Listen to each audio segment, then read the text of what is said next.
Have you ever found yourself in a situation where you and the client weren't on the same page after launching a project?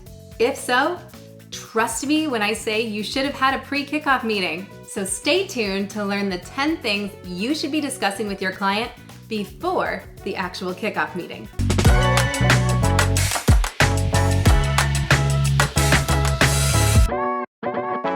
So, is a pre-client project kickoff meeting really necessary?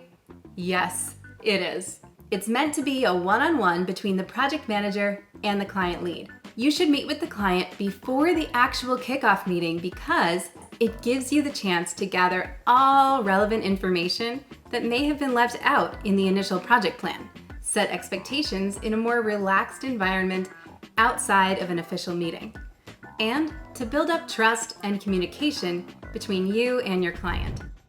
Although every project will require its own agenda tweaking, there's value in ensuring you cover some of these basics. Here's a rough idea of the timing so you can fit everything into a 60-minute meeting. Number 1 is the introduction, which is a chance for you and the client to briefly get to know each other and establish rapport. You want to get to know your client on a level beyond the project to really start to build a relationship with them. Let your hair down. You'll be glad you did. I want my baby back, baby back, baby back. I want my baby back, baby back, baby back. I want my baby back, baby back. This way, trust can be developed over time, supporting you through any future setbacks that may arise during the course of the project. Number 2 is reviewing the project teams to make sure you both understand who is responsible for what. Giving the client insight into who your team is and the resources that they plan to use will give your client the confidence in you and your team's ability.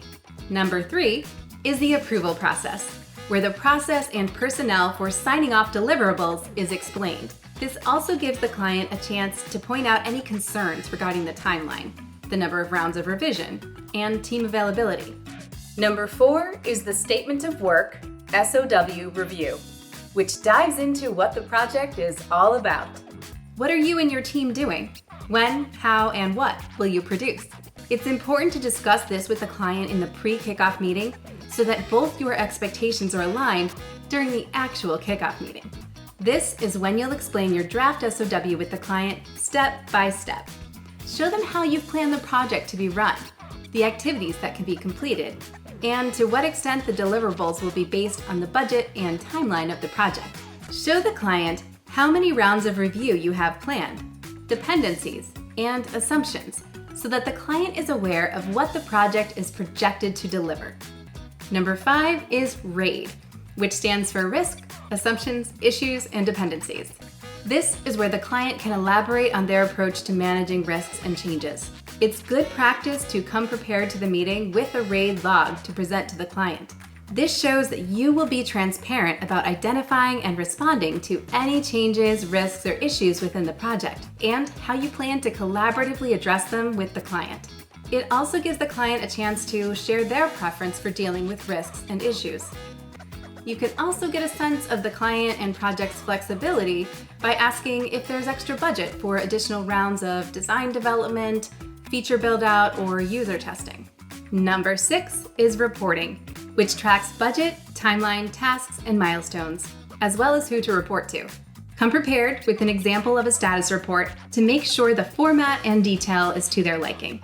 Number 7 is collaboration, which covers how your team will communicate and which tools they will be using to collaborate. Ensure that the client also has access to the tool or platform you have decided to use, whether it's Trello, Jira, or something else. Number 8 is assets, which gives you the chance to cover what you need to get started on the project.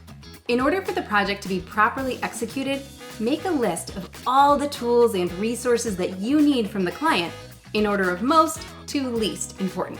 These can be things like logins, brand logo templates, a VPN, and invoicing. Number 9 is the kickoff agenda.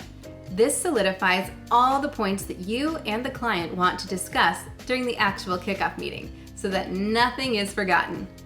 You and the client should come to an agreement about all the things that you'd like to discuss during the real kickoff, such as introductions, project background, project briefing, success of the project, project management, and next steps to keep the project moving.